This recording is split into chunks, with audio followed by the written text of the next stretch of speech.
Ինչքան շահաբաժին է վճարվել, ինչքան դիվիդենդ է վճարել Հայ Post ընկերությունը պետական կառավարման անցնելուց հետո։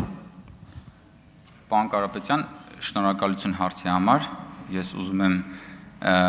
իլուր ձեզ եւ բոլորին ասել, որ ես Հայ Post ընկերության տնօրենը չեմ։ Հայ Post ընկերության տնօրենը իմ կինն է եւ ես Հայ Post ընկերության օպերացիոն աշխատանքային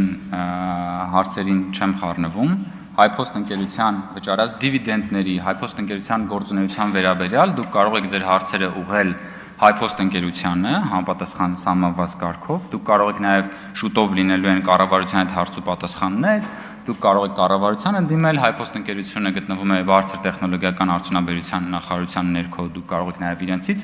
այդ ճշտումները անել։ Ես իրավասու չեմ եւ այս քննարկումը այն մասին չի թե Հայ Post ընկերությունը որքան դիվիդենդ է վճարել։ Այս քննարկումը իմ տեխնատության մասին է, հետևաբար, պարոն Կարապետյան, եթե դուք ունեք հարց իմ տեխնատության կամ թեկուզ այդ նույն թեմայի վերաբերյալ, բայց ոչ տեղեկատվության հարցում, ինչպես որ դուք հիմա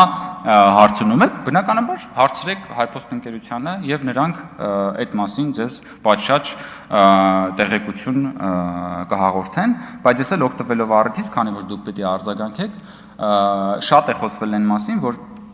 Հայաստանի էլեկտրական ցանցերը Հայաստանի Հանրապետության քաղաքացիների, թոշակառուների վրա հավելագրումներ է արել։ Հավելագրումներ է արել մանկապարտեզների վրա, դպրոցների վրա, նույնիսկ հրապարակումներ են եղել, որ զորամասերի վրա հավելագրումներ արել։ Օգտվելով ձեր արձագանքի հնարավորությունից, պարոն Կարապետյան, խնդրում եմ, ասեք, ունեք արդյոք դուք տեղեկատվություն, թե որքան հավելագրումներ է արել Հայաստանը փրկելու առաքելությամբ եկած ուժեղ Հայաստանը, դուք, ձեր ընտանիքը, ձեր հորեղբայրը, Հայաստանի էլեկտրական ցանցերը որքան հավելագրումներ է արել մեր թոշակառուների, մեր տատիկ պապիկների վրա, զորամասերի վրա, ինչպես որ նշվել են տարբեր հրապարակումներում, դպրոցների եւ մանկապարտեզների վրա, այսա իսկապես քաղաքական նշանակություն ունեցող հետաքրքիր հարց է, որը հաստատ հուզում է մեր հայրենակիցներին եւ ես վստահ եմ, որ դուք ունեք այդ տեղեկատվությունը, որովհետեւ ի տարբերություն ինձ, ով Հայ Post-ի տնօրեն չի, դուք, պարոն Կարապետյան, եղել եք Հայաստանի էլեկտրական ցանցերի Ինչն եք եղել։ Խորհրդի նախագահ, պատկերացնում եք։ Մի ամբողջ խորհրդի նախագահն եք եղել դուք, պարոն Կարապետյան։ Խնդրում եմ, ինչպես։ Պարոն Ղազինյան, դուք էլ տնօրենն եք եղել, տեսեք։ Բինգո։ Երկուսով էլ եք տնօրենն եք եղել։ Արձագանք։ Պարոն Կոնջորյան, պետական կառավարում ստանձնելուց հետո Հայ Post-ը Հայաստանի Հանրապետությանը վճարել է 0 դրամ դիվիդենդ։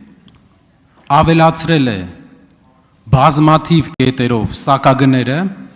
վճարել է 0 դրամ, նրանից հետո, երբ կառավարումը վերցվել է, Հայաստանի ազգային հերոս Էդուարդո Էռնեկյանի ընկերությունից։ Հիմա գլխավոր հարցը, որը մեզ բոլորիս համար շատ կարևոր է, դուք վերցնում եք ընկերությունները մասնավոր կառավարիչներից եւ սեփականատերերից, կառավարում եք, բարձրացնում եք սակագները, պետությունը ստանում է 0% շահաբաժին։ Սա ձեր տնտեսական քաղաքականության դեմքն է։ Եվ վերջում ձեր ուժը ստանում է ընդամենը մի բան, մի հաստիկ։ Այնտեղ, շնորհակալություն։ Պարոն Կարապետյան, տեսեք,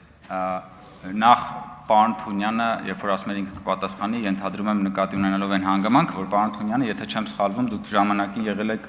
խորհրդի անդամ, Հայ Post-ի կառավարման խորհրդի անդամ ա եղել եւ բնականաբար որպես մարդ ով ներսից տիրապետում է այդ process-ներին, վստահ եմ շատ ասելիք կունենա։ Բայց ինչ վերաբերվում է, ես հասկանում եմ, որ դուք հղում եք անում Հայաստանի էլեկտրական ցանցերին։ Ինչ վերաբերում է Հայաստանի էլեկտրական ցանցերին, Հայաստանի էլեկտրական ցանցերը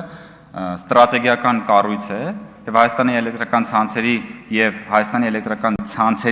Հայաստանի էլեկտրական ցանցերի վերաբերյալ հրապարակումները, երբ որ արդեն նշանակվեց կառավարության կողմից կառավարիչ եւ բացահայտվեցին այն ահռելի խախտումները, այն հավելագրումները Հայաստանի Հանրապետության քաղաքացիներից, այն ահռելի ֆինանսական աճպարարությունները։ Ես իդեպ մի բան ասեմ, եթե